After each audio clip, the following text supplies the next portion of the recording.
What I wanted to point out is people had redesigned the U.S. state flags.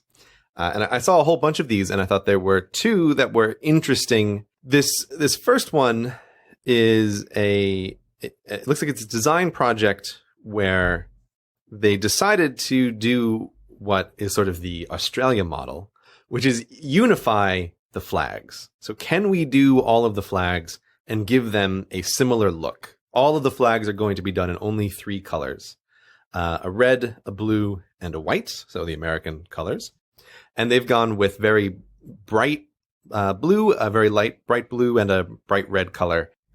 And actually, do you have any, you have looked at it, do you have any thoughts on this redesign? My thoughts are a kind of bland, boring sameness, I have to say. It all looks just like they're cool.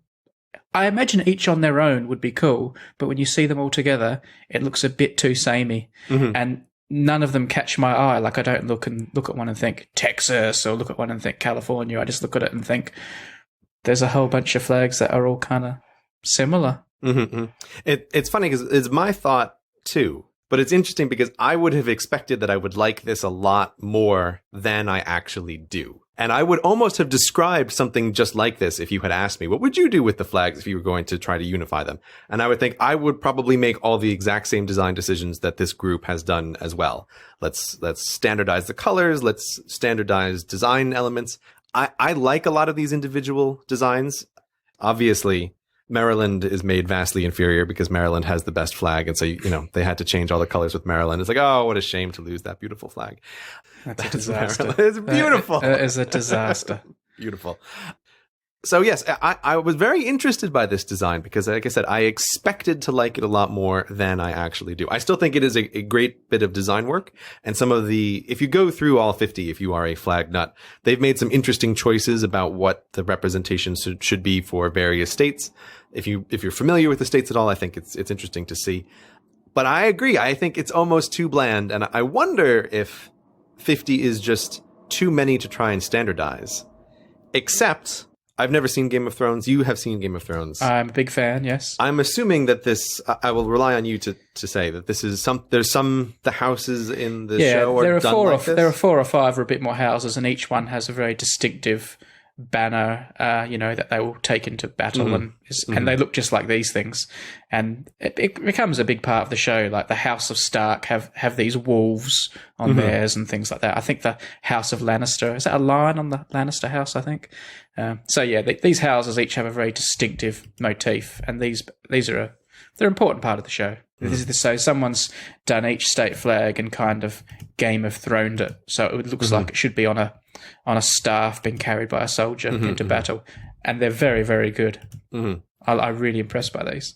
Yeah, so this is my thought as well, is that this Game of Thrones state flag redesign, I love. Mm. But the interesting thing about it is this is consistent as well. They all look related, but without the sameness of the previous redesign.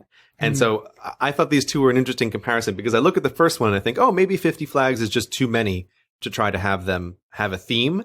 But then this Game of Thrones one, I think, boy, is this awesome. And they still look coherent, but they're distinct enough from each other. They're excellent. People should have a look. They're really good. So these are my favorite. And I think almost every state would be improved immediately, either by adopting the first one, which is not my favorite, but I still think it is better, or immediately adopting any of the Game of Thrones style flags for their state. Yeah, so sigils. That's it. They call them sigils, don't they, in Game of Thrones? You mentioned that there are no rules for flags. About 100 people after that episode must have sent me this link to the North American Vexillological Association, which has a guideline called the 5 Basic Principles of Flag Design. And they have some guidelines which I think are interesting. Number 4, which I definitely approve of, no words. Don't put words of any kind on your flag. And they have a whole bunch of examples of good design and bad design. And what I like is that they perfectly acknowledge that these are guidelines, that you can still have good flags that break these rules. And what I absolutely love is their number one example of a flag that is hideous but still works is, me guess, can you guess it?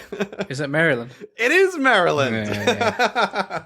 I laughed so hard when I saw that. I thought, this is great. I mean, I can't respect people that make a list that give you 5 guidelines and then say, by the way, number 6 is you don't have to follow the previous 5. You can't respect that?